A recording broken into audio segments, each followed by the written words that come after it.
All right, everyone, and welcome to yet another edition of Game Wild. We're trying something a little different. This week we are recording on Friday nights now, so I'm hoping that the Rough House deals stay legit. We'll figure that out if that's not the case, but I'm finding deals on Fridays, and we release on Mondays, and sometimes some deals don't cross over after Sunday, so we're hoping that that'll work, but outside of that, that's the only really big change we have going on right now, outside of Jay Doza's new name that we announced last week. But it's still pretty fresh and still pretty new, so we want to make that announcement as well. And please don't forget, as per usual, give us a 5-star review, like us, subscribe, do all those fun things, ring the bell if you're on YouTube, so that we can make this podcast better. Joe, you seem to be very mellow today, very chillaxed. Well, we're doing it on a Friday night. It's about 7:40 p.m. when we're recording. Maybe So yeah, why. it's a little Just a different atmosphere right now. a long day. Usually we're doing these on Saturdays or Sunday where I have a day like my day isn't work related. There's not much work related stuff happening. So you work like an 8 to 10 hour day, and then you get maybe a couple hours to rest before doing the podcast. I haven't even finished Falcon and the Winter Soldier yet, the episode that dropped. Oh, I just started watching that. So good. Oh, and So WandaVision I finally watched. It's really good. Well, that was like that's weeks ago. Yeah, well, Now I we're was on a the- little behind, well, Joe. All right. So, anyways, let's get right into the question of the week here. So, what's your favorite looter type game? So, this is an interesting question, really, because what truly defines looter type games? So, is it just I can collect as much as I can? Because in that case, it's is Borderlands a looter type game? I would say so, right? Because you're trying to collect these cool guns, stuff like that. Diablo, is Diablo a looter type game because you go through all the dungeons and stuff like that? Yeah, Obviously, anything where there's levels of weapons and you're always trying to get the more powerful item or weapon. I mean, that could be anything, though. I mean, MMOs have that big deal. Yeah, but where you have to time, grind to do it, right? Not just buy. You or have to find grind and Yeah. Well, you have to grind no, in MMO. MMOs So for an MMO would count. So WoW would technically count as a looter. Yeah. So it's tough when I think about it. If we're gonna talk about OG looter type game, then it obviously has to be Diablo. Just because that was probably my first real looter game, if you think about it. So at least mine. Mm-hmm. I mean, so yeah, I would probably go Diablo. And I guess we'd encompass the whole series. I am gonna have to agree with you. There you Diablo. go. And Yeah. more so too, and we're gonna a little bit of a spoiler for later. We're gonna talk about one of the news articles that I found, but more so because Diablo to me started it all. Diablo was what even made it a genre. Diablo Right. was the first looter. Diablo gave us gray, green, blue, purple, gold. Right. Now those colors are synonymous. Synonymous. Across the entire industry for anybody who does any sort of looter item crap, right? So, Diablo, 100%. So we're so on the same page with that. And me and you played Diablo before. That is one of the most fun looters, I think, to play with other people. Which is why we were trying to play Outriders tonight, but I can't get my freaking capture card to work properly. Yeah, just for those who want to bash the fact that we play it on a system, it's the fact that we get it for free through Game Pass is why we would play it on that. If not, we would probably be playing it on PC. But unfortunately, it doesn't look like they allow it on the PC side of things. It's just on the Xbox side. So, is what it is. Is what it is. But yeah, Diablo is there. But hey, guys, I know you're excited. What are you excited for? The return of gaming. It's time. We didn't have one last week, and we were off the week before. So we have taken a 2-week hiatus on Game Eats. And this week, we're going to try something from Sweden called Estrella's Grill Chips. Now, it's really weird because it's like grilled onions. So so basically if you look at the package, there's a grilled onion.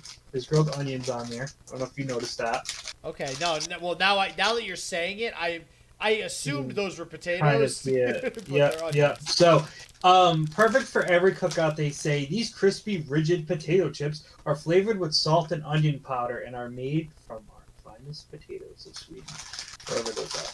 So, yeah, let's just try to get it. Let's just try to get right into it and see what these are. You ready? Yeah. Wow. Okay. I wasn't expecting onions, but I'm still hungry and I'm still excited to eat this. So we're good. We're good. They smell. They don't have a very power. Yeah, they don't have a lot of powerful. Yeah. Ready? All right. Yep. Let's go. Go for it. Wow. That's an onion. Interesting. But not overpowering. No. Have you ever had an onion chip before, Joe? Sour cream and onion. No, I mean like a chip made out of onions. No. Is that's what I'm... Do we think... Is this just No, they're made from potatoes, dude. It says that they're made from potatoes, and it's onion powder and salt. Wow, that just totally ruined it. I totally thought the reason why you brought up onions was like they legit fried onions, and then yeah. God damn it, I'm stupid. I mean, I've had fried onions before, but yeah, but like as a chip. If you were saying this was an onion that was cut and then you fried it. Hey man, no, I'm just saying. Hey, the next time we actually do a cookout, I'll make them. See what happens. What, fried onion? Mm-hmm. Isn't a fried onion just an onion ring? Well, if I don't bread it. Oh my god. All right, so I like these. I like these. I will say, I think if you like onions, you'll love these chips. Well, I like onions, and I actually think the taste should be a little bit stronger, to be honest. No, I think it's just right. It's a subtle taste. So? You get the onion. It's not overpowering. Yeah. You're right. It's close for me. I mean, I like chips that have like a very solid taste to them, but overall, like crunchy wise, it's a solid taste. Crunchy wise, it's got good crunch to it. I like the ruffles in it. Like, they're pretty they're like what's the word? They're far apart, and they have like a good feel to them too. And solid ridges. Honestly, the bag. You know what? Not for nothing, but Lay's in America. Yo, Lay's, if you ever listen to this podcast, I'm sick and tired of opening bags of chips that are 75% air. Okay? Stop it. Just stop it. Now, there was air in this, but we're talking like 40% air versus like 75% air. Which I can appreciate. So, figured it's worth noting. I'm gonna give this an 8 out of 10. I think it's pretty solid. I tend to agree. I think the only reason it wouldn't go to a 9 is because it is kind of greasy. And when you're playing a game, once again, take that into account. Mm-hmm. Well, but I think you're going to have that with any chip. Any chip's going to have that, so. No, I think this would be good for gaming. It's one of those greasy where you can you get it on your fingers, you just kind of like wipe it off on your pants real quick and it comes off. Yeah. You know? Right. Because who needs napkins, right? Yeah. And the more and more I think about this stuff, it's like the evolution of gaming has changed so much that it's probably harder to snack and play games these days because so many people. Well, not because so many people are playing multiplayer. They're playing live games, not like what it used to be like, where watch a cutscene and take a chip. I mean, you can still do that, obviously, but not as much as. Well, if it's a PlayStation game, right? Isn't that the meme? You just you play a scene and then you just grab the popcorn and you're good to go. Exactly. It's that's it. So yeah, I would agree with you. I think it's a solid 8 out of 10. If you Google Estella grilled chips, I'm sure you can find them. We've got them in a snack box, but definitely worth it. Shout out to Snack onions, because Otherwise, there's no way in hell we're trying stuff from Africa and Sweden. So I'm Right. kind of like Joe. We're cultured now. We are. We're cultured. We're sophisticated now. Yeah, because we've had Sweden onion chips. Chips, right? Exactly. It's something that makes us sound smarter when we go and talk to people and be like, "What did you do lately?" Well, I had some very interesting food from Sweden. Oh, you went to Sweden? We're in Cope. No. Yeah. I get the snack crate. And I talk about it on my podcast. As a matter of fact, I'm not going to tell you anymore because I need more views and listens on my podcast. So if you'd like to know about these chips that I ate from Sweden, which is the only information you're getting now, please download this podcast link. Here is my business card. Scan this QR code. You will be brought right to Apple Podcasts. Don't scan the old person's logo. That doesn't work anymore. Scan the person who made a proper name and logo to begin with. Oh, thanks, man. Listen, you were right. Okay. Listen, all of our business cards are pretty much outdated now because it's got your logo on it, your old logo. So, still hanging up in the coffee shop though. You can still search that though. I know it's fine. No, I know it's a joke. Yeah, it's kind of a pain in the butt though because I have a box of those. I know we spent some good money on this. Well, Anyways, guys, that's box left, in the insider stuff. So let's talk about things breaking records. It looks like the PlayStation 5 has topped and broke U.S. sales records, and Call of Duty is also the top selling game. Oh, I'm sorry. Wait, hold on, Joe. What system was that broke all the sales records? The PlayStation 5 did. Oh, thanks. Sorry, I didn't hear you. You're welcome. No, it's okay. It's okay. It's fine. Listen, more people can buy the PlayStation 5. No big deal. It's fine. This is what they're just missing. They're just missing out. They're gonna have to pay $70 this week to play the show. If I want MLB The Show, I got it. Pay $70 on the PlayStation 5. You know how much I'm gonna pay for it? $0 because I have the Game Pass and I have a Series X. So I will be playing it on next gen. All right. Hear me out. All right, I'm listening. I will say. Sorry, I couldn't really talk because I was really hungry and those chips were really good. So, I will say, now that I've loaded up Game Pass for the first time in a while, mind you, for Outriders, right? Mm-hmm. Because the second, I could have bought it for PC, but I'm like, you know what? It's free on Game Pass. It's $1 for the first month, by the way, FYI. And if you get Ultimate, it's like $15 a month, and you get Gold. So, I got Ultimate. That way I save money because I would have had an Xbox Live subscription anyways. And then I went to go load up Game Pass.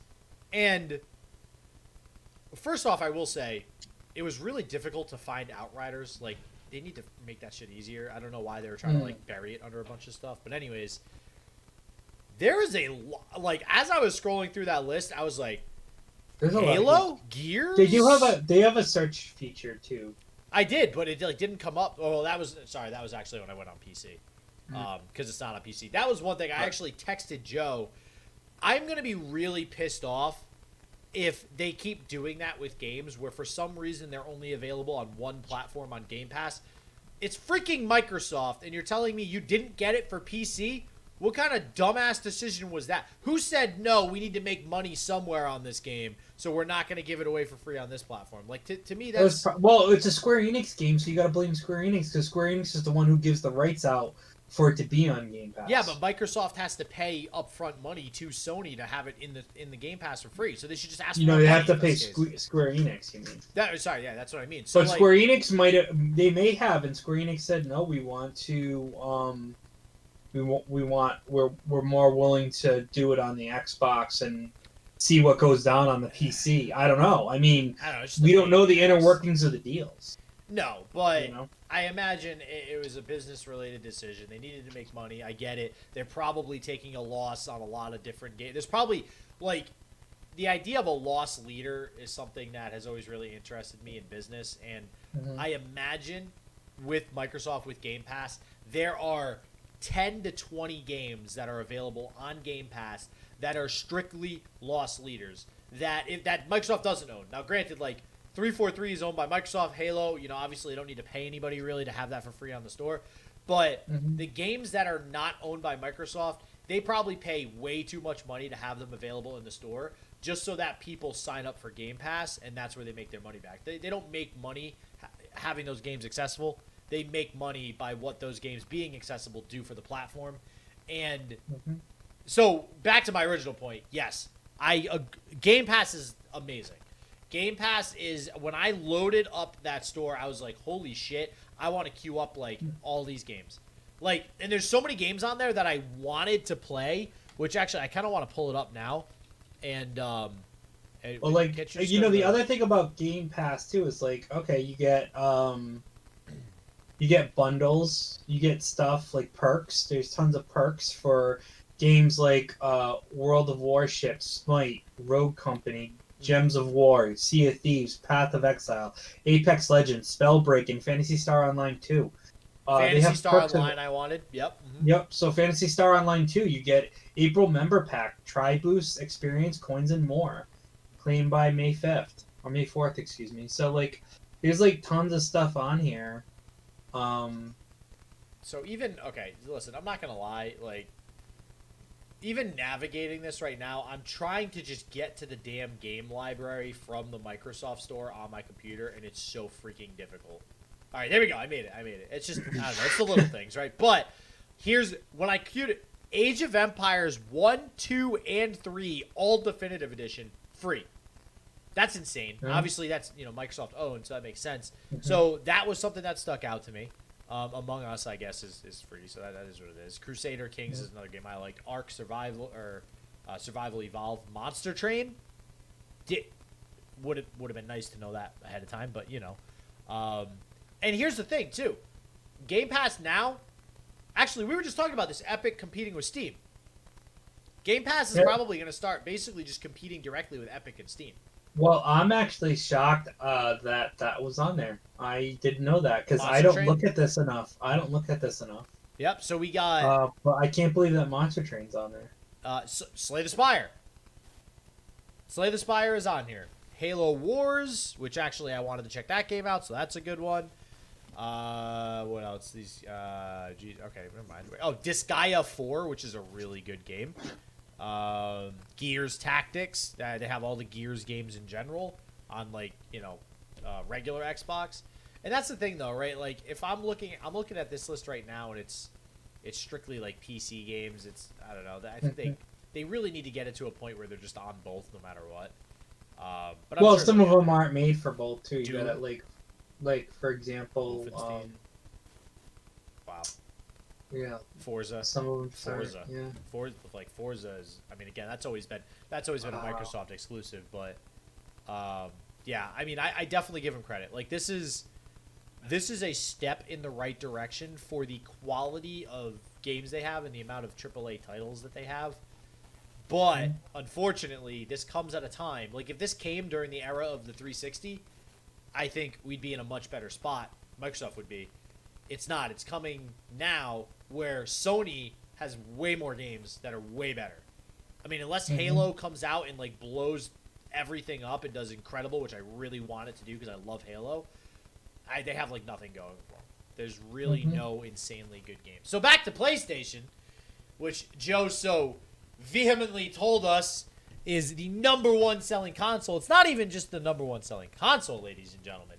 It's the #1 selling console ever. Ever. Ever. Best selling game console ever. PlayStation 5. This, just to put it in perspective, going over spending trends, including accessories, content, hardware, the month of March saw a record of $5.6 billion across the board, which is an 18% increase from the year before. And there's this cool little graphic here too. I want to see if I can actually look at this for a second. Yeah, content, hardware, accessories is all through the roof compared to last year, plus 18%. 2021 year to date versus 2020 year to date up until now, plus 30%. Versus all their sales from last. So they're killing it. And then obviously, I know when we talked about Xbox and PlayStation when they were first coming out, I think it was predicted that PlayStation was going to outsell Xbox 2-1. And I think that trend is kind of holding true here. with everything that we're seeing. But I mean, most of this is COVID, right, Joe? Like, I mean, it makes sense. Even the call I got off of earlier, I told you Battlefy. I was talking to this guy at Battlefy, and even he was mentioning the same thing because that's obviously the gaming industry. He's like, yeah, nobody knew what to do with themselves during COVID, so everybody picked up gaming. That's it. The people that weren't initially gamers are now gamers, and apparently most of them decided to go ahead and buy a PlayStation 5. Yeah. So there you go. Edition. So there you go, Sony. You can be the top of the game, but you can win the battles. Yeah, I'm sure you'll have some other argument in the future when something from Microsoft comes out and you'll be like, this is it. This is where Microsoft takes the cake. Game Pass might do it. If they're already doing it. If they can steal more games from Sony. What is more of a baller move than being like, guess what? A game that you guys are a part publisher of. That was pretty. We are gonna have on them. Yeah. That is a BD move. That was some dude in some department somewhere is business savvy as all hell. Was like, yo, I read this contract, everybody. They're effed. And then they went and acted on it. We got this, everybody. So that was somebody got paid big bucks to sit there and read a contract for 5 days. I guarantee. Right. So on top of PlayStation 5 being the top-selling console of all time, they also had an update, and this update adds additional 120 Hz support and HDR options for the system, which is nice if you play on a monitor or a TV that supports 120 hertz. And depending on your monitor / TV, if they do have a function for HDR, it's better. So not every game supports HDR. Well, that does happen. It looks like that you can toggle off video to non-HDR games. And HDR is a high dynamic range. That's what it stands for, imaging. And it's a technique used in creating a greater range of luminosity in digital entertainment. I thought you said Illuminati for some reason. I don't know why that is what I heard in my head. It's becoming a standard in modern technology, but not every game or application has that imaging technique in mind. Instead of going through the settings to disable HDR, now PlayStation 5 users can just automatically have the HDR functionality turned off when viewing something that doesn't support this tech. This is a big deal because most people actually had to shut off their HDR settings in the PlayStation 5 to do most of the stuff that they wanted to do to start. So they're listening, which is good. So they're doing these updates to fix those problems. And for gamers utilizing a PC monitor that supports 120 hertz and runs at 1080, the update allows that level of support now. So this update to the refresh rate will be made even better when Sony eventually adds varying refresh rate support in the future. So I copied that link, but they actually missed a couple things in that article.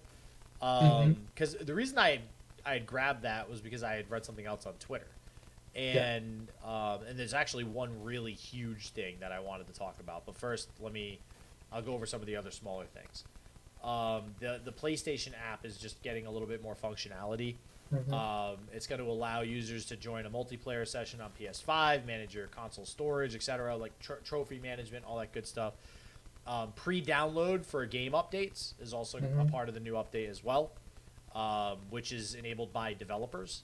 So they can that way game up. So you're not like everybody remember owning a PS3. Every time you turn it on, you have to wait an hour to play it because it would update. So now you don't have to worry about that stuff. Yeah. So also the UI a little bit better.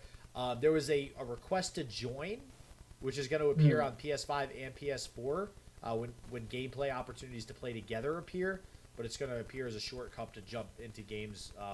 You can actually that whole you can have somebody play your game on your system remotely that they set up as a new thing. So you can do that in between PS5 and PS4 now. Now the big thing, and Joe, you'll definitely appreciate this too. The hard drive. The hard drive. So USB games. So a couple things here. The biggest thing is that now the PlayStation supports external hard drives. Now, before I get into the rest of this, I do want to give a little bit of shit to Sony here. And just gaming in general right now.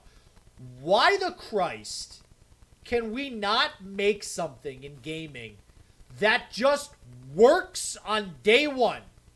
Why is nothing a finished product? Literally nothing is a finished product now. Because they want to get things out sooner rather than later. Oh, I know why. Money. Well, there you go. But you've had your answer, and that'll never change. But, like, you can still make more money having, like, personally, maybe this is just me, and I'm sure some people feel like this. I'm sure most people probably don't give a shit. But I feel like reputation-wise, if you can set yourself apart as somebody that doesn't release Cyberpunk every time you release a game, or doesn't release a system that, you know, half of it doesn't work when you release it, if you can solidify your reputation as, like, when we release a product, it doesn't, everything works. We're going to release another, like, you know, expansion, and it'll do more stuff and cooler stuff, but, like, everything that's on the original disc or on the original system works. Because, for those of you who don't know, there's an M2 drive, an expansion bay, on the PS5 that literally shipped with the unit, shipped with the PlayStation 5, and just straight doesn't work. It just doesn't. You have a... Now this isn't even software now, Joe. It's hardware. Nice. It's Put like... the one up. One up. Oh, god damn it. But you know what? It was my work phone, alright? So I can't be blamed. I don't care. No, you have to silence all phones. Like, imagine... I bought... You just gave me a mouse. Speaking of work, you just gave me a mouse and keyboard at work, right? Imagine you bought a mouse and keyboard combo, right? And it's got just one USB for both of them. One dongle for both of them. But when they sold it to market, when you plug the USB in and you go to hook them both up, just the keyboard works for now. They have a firmware update coming in a couple weeks to make sure that the mouse works. Like, when you put it into that perspective, it's like, what the Christ? Like, you wouldn't do that. But for some reason, we've just become this community, this society that's like, well, the rest of it does such cool shit that you guys just get a get-out-of-jail-free card for the bay that doesn't work, you know? Well, I mean, to be fair, though, it doesn't affect the actual overall performance or system itself. Okay, yeah. So what you're trying to put out there with the whole joke about the wireless mouse and keyboard and only one part of it works, I mean, the essential functionality of it is that the mouse and keyboard are supposed to work out of the box.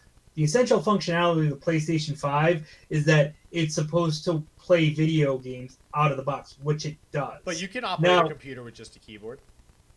You could. No, you could. But what I'm saying is that the creator of the wireless keyboard and mouse, which is what you're talking about, is basically selling you something that says out of the box essential functionality. The essential functionality will work. Yeah, I gotcha.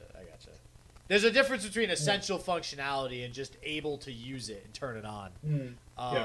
So you know, like, yes, having the expansion there on day one would have been nice. To have some hardware that would function on day one would be nice, but it wasn't essential to the overall grand scheme of the game. Now, with Xbox, as I'll bring up, they do have an expansion slot that did work on day one. You just had to pay to get the expansion card. So, wait, actually, I didn't even read up on that. How does that work?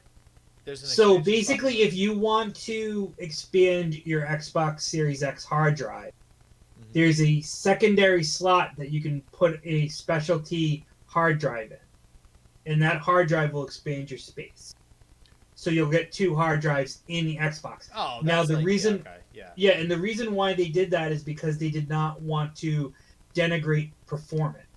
So people were bitching and complaining about it and saying, oh, you have to buy a $200 hard drive to expand your hard drive space, yada, yada, yada. Well, the reason why they're doing it is because, just like what you said with the M2 card, it's the same idea, right? It will run at the same speeds as the internal hard drive, which means you're expanding storage without sacrificing speed, load times, etc., which is why they're doing it. So, so actually, wait, and I vaguely remember this with Microsoft now. Is it still only very specific hard drives that are supported?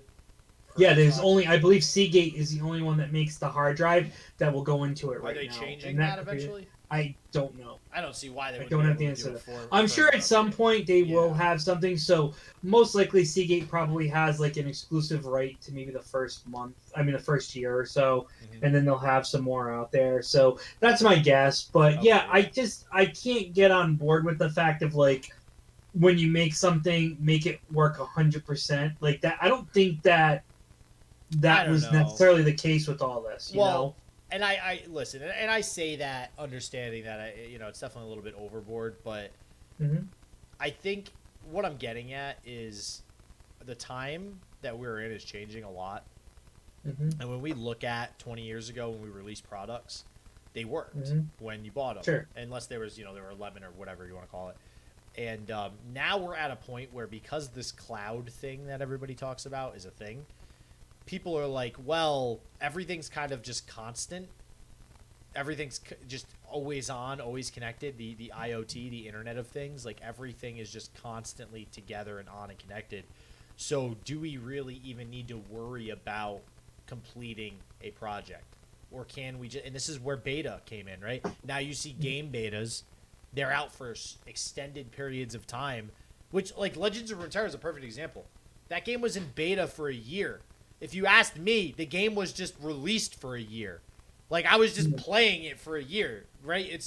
So now they're just basically what's happening is people are involving the community in a giant playtest and a giant beta before things actually happen. So, I mean, I get it. In games like that, too, but especially in games like that, too, because that's, like, pretty much the crux of it is multiplayer. So what better than to get as many people as possible to test your servers, put the onus on it, put the stress test together, and see where it goes. So, kudos to them and to other companies that do extended beta testing because it's needed to make a good product.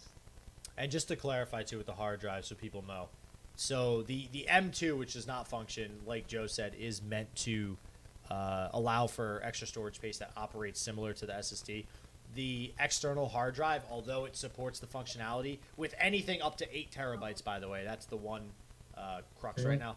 So that's not a big crux because not many people have an 8 terabyte drive just lying around. Exactly. Most of them, like the most you will see is like 4 or something like that. So basically, though, even you cannot play PS5 games off of the external hard drive because you can just store them. Yeah, you can store them. But it's because of, like what Joe mentioned, the SSD, it's not able to actually operate as fast as it needs to, and that actually is a big impact to a PS5 game because they're designed to just operate at a faster speed and faster load time. So any of the next-gen systems are like that. So. Yeah. So, but PS4 games, you're good. You can play it off the external hard drive. And honestly... Same thing with the Xbox. Yeah. You can do that, the original, the Xbox. And I think Sony... So Sony's smart, too, because I know one of the big things when the system's released was people were thinking maybe Microsoft had an edge because it had a slightly larger storage. But at the end of the day, it was only 100 and change gigs, I think. Yeah, and it was 860 versus a 1 terabyte, I believe. Yeah. And it's a very arbitrary number to me, 860 gigabytes. But at the end of the day, if you have external storage and that's going to be the future, or even that's 2 games, though. It is 2 games. Yeah, it could be 3 games even, depending on the size of the game. Sure, of course. Yeah, so I mean, it makes a difference. But I think no matter if you have 860 or over a gig, or over a terabyte, you're going to need extra storage. Like a terabyte for anybody who's a gamer is just not enough to. It's just not enough. It's never enough. So.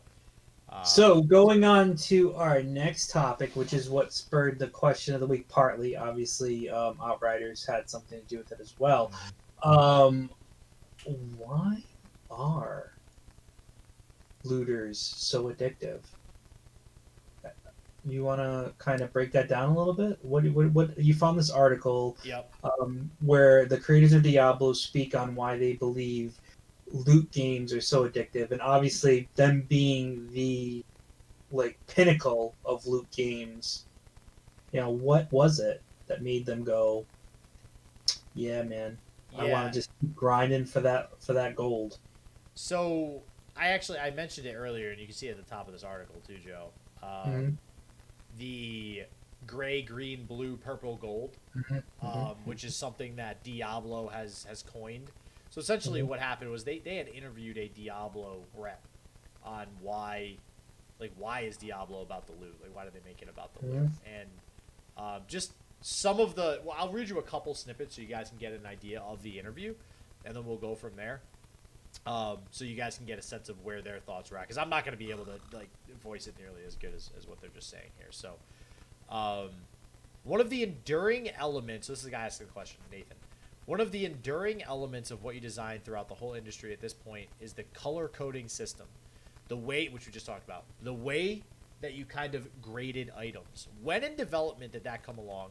And could you ever have foreseen it becoming this thing that everyone uses now? And the guy, Eric, spelled with a CH, by the way. You don't see that often. From Diablo, from creators of Diablo. We did differentiate from the very beginning between just a normal item and a magic item. And I think that's when we first did the green text, just giving it its own thing. And I think blue came in a little bit later. I think then we kind of retroactively added the gray for a crummy item, a trash item, so to speak. We just started iterating on that. It was like, well, what if we had even better things than blue? What if there was a gold letter item? The more of those kinds of things we added, the more people just love playing.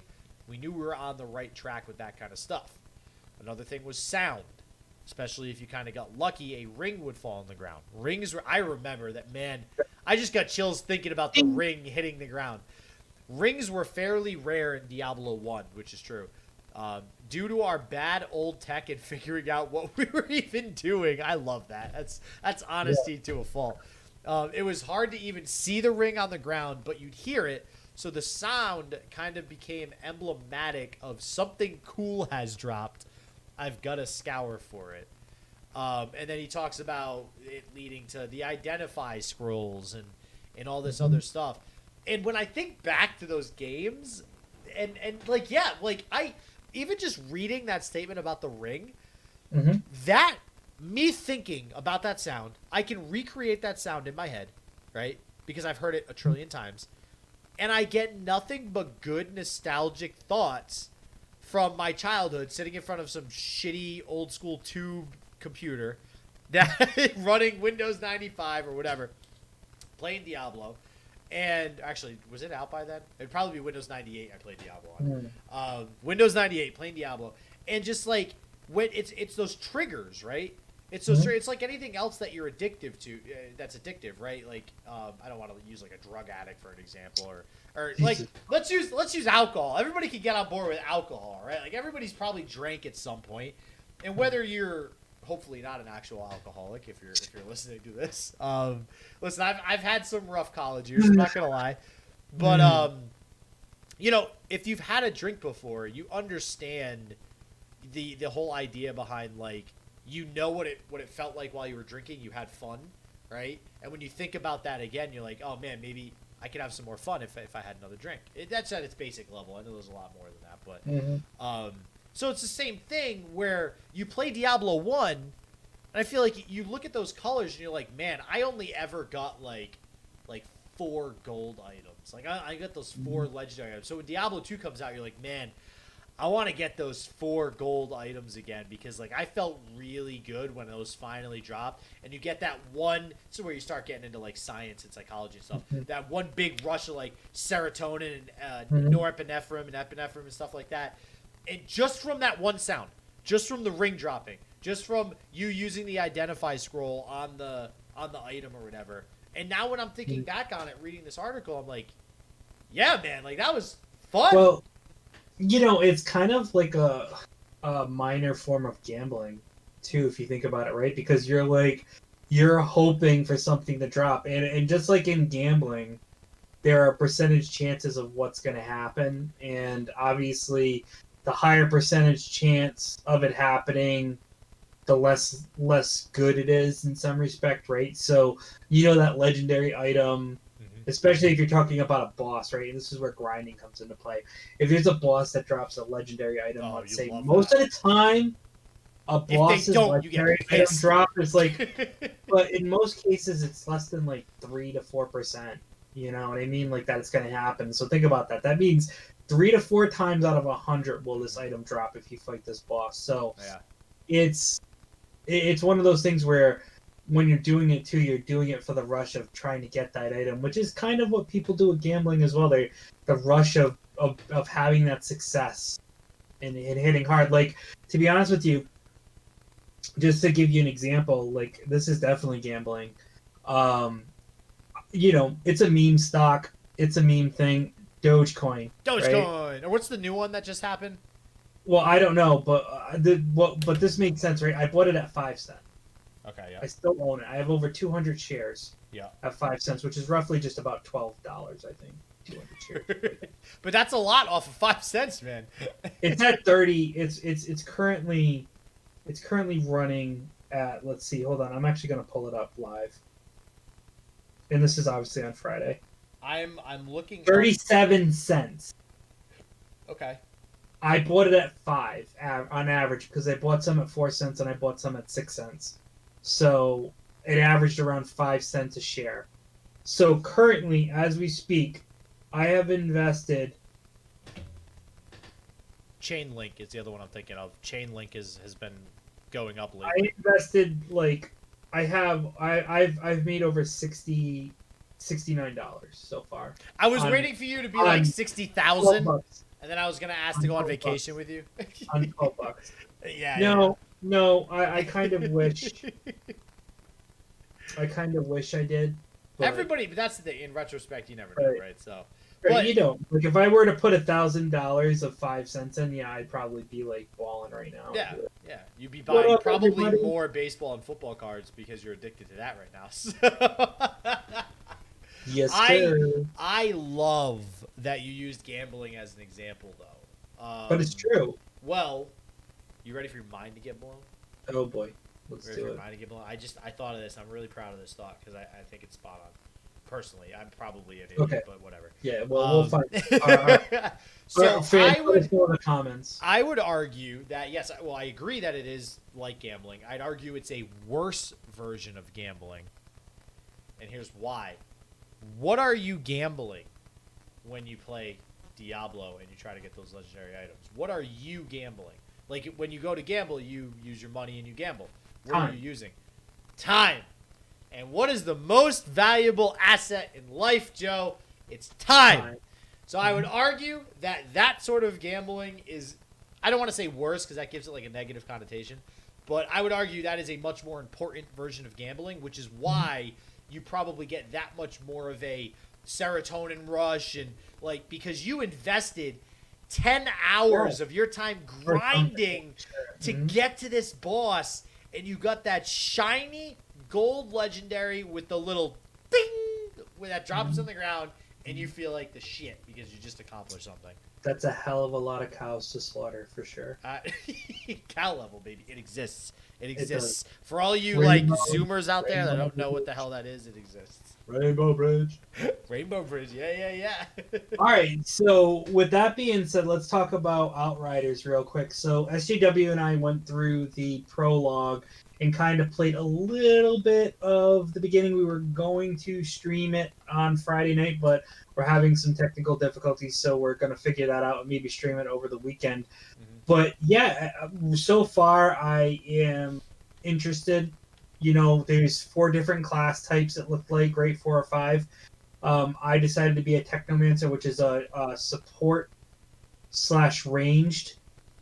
And Doza has chosen to be a tank. So obviously that's just basically, you know, he pulls all the aggro, and I pick him up. Devastator, FYI. The Devastator is what he's called. Yep. And then there's a Pyromancer, and what was the third one? I can't remember the third. There's Devastator, Pyromancer, Technomancer, Trickster. And that's the Trickster is essentially like an assassin. Technomancer is basically like a support or a priest. Pyromancer is basically like a mage. Or arcane, and then Devastator is like a beater or a tank. So. Yeah, like a knight or something. Yeah, like a paladin or whatever. Yeah.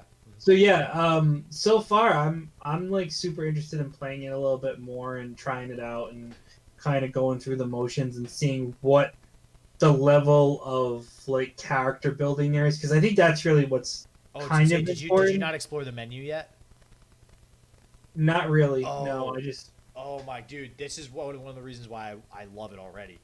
Yeah. If you go to your skill tree, yep, so you have your class. Mm-hmm. There's 3 subclasses. Okay. That you go down like a long skill tree to learn other stuff. So you can be like an aggressive. I can like me for example. Yeah. I can be an aggressive like beater tank where like I'm a brawler, Mm-hmm. or I can be like a tank and just be like a rock wall.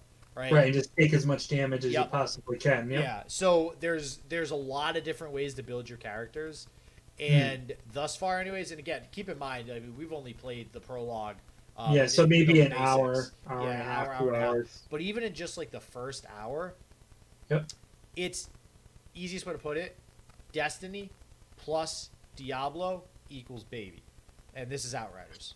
like it's a looter shooter, which is it's Destiny because it's a looter shooter. Yeah, sure. Yeah. But it's Destiny using more of like a Gears Well, yeah, of War type I mean, battle. that skill tree piece is a big deal because with Destiny, there wasn't really There much. wasn't as much. Yeah. With that, so it was more about just getting the best gear possible and then choosing your class, which gave you certain abilities, but there wasn't a lot that you could do with that. It seems like with Outriders, you have more of an opportunity to kind of build out a play style that's a little bit more. And when I say play style, I mean not because of the weapon I got, but because I also have these other side abilities that help along with my weapons. Well, that's where like the Diablo-ness comes in, right? Yeah. Because when you start to look, you have these 4 buttons that you can press to use other abilities. Like, did you use your first starting ability? Yep. What's yours? So I have like a grenade. Yeah. And then I got a turret as well. Okay, cool. So mine, like, I press L1 and I slam the ground, and like like an earthquake comes out in like a cone shape in front of me, and it's stuff like that which Destiny really never had. Like Destiny had like your ultimate, right, where you just like you pop off. Yep. After you gain enough energy or whatever the hell it was, and then you go crazy. This, I imagine, I haven't even gotten to that point yet, so I imagine you have an ultimate in this. That's every game has that, but you have these abilities that have cooldowns. Just like Diablo, and the cooldown, it wasn't like this long cooldown either. I could use it, wait like 10 seconds, and it was back up. Yeah. Well, what was your melee? I'm not sure. Okay. I'm not sure. To be honest. Actually, you know what? I didn't even use my melee, to be honest with you. Because I can freeze people with my melee. What's your melee button? It's you hit the right button. I didn't even use that yet. Use this. You hit this. Yep, didn't even use it yet. So because what I was able to do was freeze them. And then you could just fire on them. What mine would be, yeah. So I don't know if it's different for each person or not, but that's what mine was. And that's the Technomancer. The other thing I like, I will say, one of the first things I noticed was you can't jump, which is weird because whenever that was huge in Destiny. Well, it's because like whenever I get into a shooter, I just start mashing A because I feel like I should be jumping while I'm moving. Because I you only so jump Halo. over things as you get to them. Yeah, you like hold the button and it does the action over it. But what it does in lieu of that, and I really wish they had both of these in there, but it has the cover system of Gears. Right. So Gears coined this. They were the first ones to do it. Outriders does it great. I think they integrated it beautifully. But I don't know, man. I'm excited. The storyline is impressive already, and that doesn't surprise me because Square Enix made it, and Square Enix is so good all about the story. And we all know Destiny's story was not exactly... The first one was decent. It's kind of downhill after that. It's not the best story in the world for Destiny, so... Yeah, no, I hear you. It's aight. So what else is aight is a Roughhouse deals, everybody. Like I said... You can do the Roughhouse deals without a segue. Like, it's possible, right? Well, when you set them up like that, I mean, how can I not? So, this week, Watch Dogs Legion is on sale for $18 on Target's website.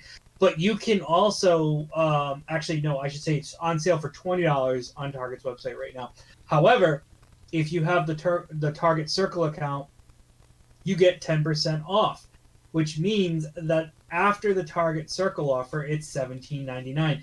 And this is available for the PlayStation 5 and the Xbox Series X, or you can buy it on the PlayStation 4 and get an upgrade to the PlayStation 5. But no matter what you do, you buy the game with the Target Circle, you get it for $18. If you don't have Target Circle, you're still getting it for $20. MSRP is still $59.99 on this game. So please make sure you're checking out Target. If you're interested in Watch Dogs and haven't gotten it yet, you can now get it at a wonderful price. Pick it up and become part of the Legion. Yeah. Them sweet, sweet deals, baby. All right. On to the game releases. Not a whole lot. It's like it really slowed down at the beginning of the year. It's only about maybe like less than 10 every single week now. So we got Don't Forget Me for PC coming out April 20th here. This is a jazz punk adventure game. It's a puzzle game as well. So it's kind of like a visual novel according to what this is saying here. And you dive into the memories of your patients. Use your own observation to unwrap their minds and uncover a dark conspiracy set to claim dominion over humanity. It's a very, like, almost looks like Futurama, literally. So, but that is going to be coming out on the 20th. Mask Maker, which is a VR game, which is so weird, too, because we're talking about the VR training at work now. So, like, I'm really starting to look into VR more. Yeah, dude, it's really good, too. Wait, what? The training. Well, we'll have to talk about that it's really good. So because I've been trying to push that, but it's getting pushed, whether we like it or not, which I like it, so I'm down with it. Okay. So I have some input on that. Mask Maker in an all-new mysterious universe built by the developers of A Fisherman's Tale, award-winning apparently. I have not played that. You play as the Mask Maker's apprentice and learn the magic of crafting masks to immerse yourself in the intriguing, enigmatic beings within the game. So it's VR, and it's really, really out there. It's definitely a weird game. The mask kind of looks like Majora's Mask a little bit, from Zelda a little bit. It's weird. You build masks. It looks more of like an artsy type game. So that comes out on the 20th. MLB The Show 21 comes out on everything on the 20th. As I'm sure Joe's happy about. Including the Xbox. Yeah.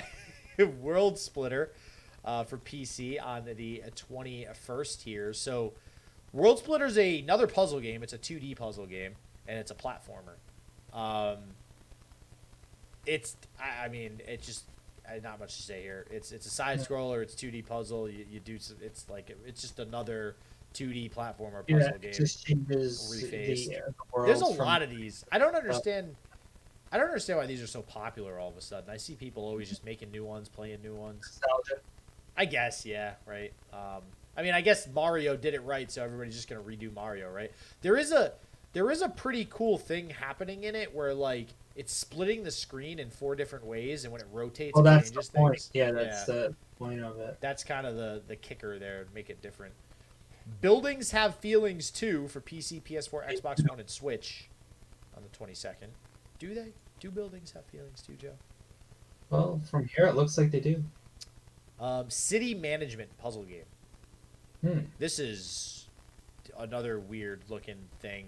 It is interesting though. It's odd graphics. Like all the people are like the little black what are those called? Like silhouettes, icons, or like it's almost like if you Googled people icon, that's what would show up. And the buildings are running around with arms and legs. Which is interesting, and it's on systems too. It's not just on the Steam. Yeah, it's definitely one of the weirder games we've seen in a while. So that's April 22nd. Yeah. Orbital Game Pass. Hey, yeah, at least this is the. But then I play it, like I try it out if it's on Game Pass. This looks interesting. You know what? Actually, now that I think about it, I don't know if I'd buy it, but I don't know if I'd buy it. I would probably not buy that game. I'm not gonna lie.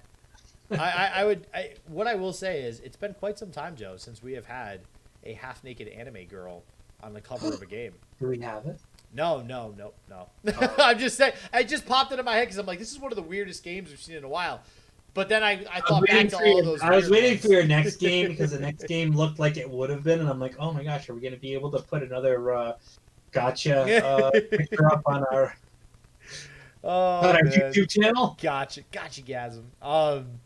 Orbital Bullet is That's what I thought it was. I honestly, I was like, this is it. Joe, your head's in the gutter, Joe. God no, damn it. I'm not. You brought it up, not me. This is a platformer with roguelite Elements, because everybody's all about them roguelite stuff lately. There was a game. I'll talk to you about it later. There was a game that we had talked about that was releasing that I saw a lot of people on my Twitter having good reviews on. You fight your way through a bunch of procedurally generated planets and use body modifications. Actually, what's that game that I played that was similar to this? Oh my God, it's on Steam. Hold on, I'm gonna pull it up. It's God, you know what I'm talking about. Yes, I do. It's you were able to like kill people, and then you got stuff from that, and it turned you into something else. You got like different. Hold on. Yeah. It is. It's on here. It's on here. Rad. That's this it, yep. literally looks exactly like Rad. It's just. Oh my God! I can't believe I forgot that. A little bit more 3D. Rad was actually a really good game. It was one of the first games I ever streamed on Twitch, and actually got viewers because there wasn't a whole lot of people playing it. Yep. So yep, there's that. And two more. Judgment for PS5, Xbox Series X, and Stadia, April 23rd. Thank God for that. And last but not least, Nier, however you want to pronounce it. Replicant version 1.22474487139. I don't know why that is all typed out like that, but PC, PS4, Xbox One on April 23rd. Trying to really immerse you in the experience of a version. So we really know what version it is, no matter what. Yeah. Right. And that's it. Well, one thing I can say is that this version of the podcast is over. Oh, again. Yeah, version 4.19.2021. Is that a job? Can you actually just get a job as just a Segway guy? I don't know. I could probably do it. You would be a really good Segway guy. Like set it up. I will knock it down. Just picture the LinkedIn profile. I will do that. Segway guy. So exactly. So that's my new job. So guys, please give us the 5-star review, rate us, review us. All the positivity will be great. Ring that bell and subscribe on YouTube. We really appreciate it, and we will catch you next week on another edition of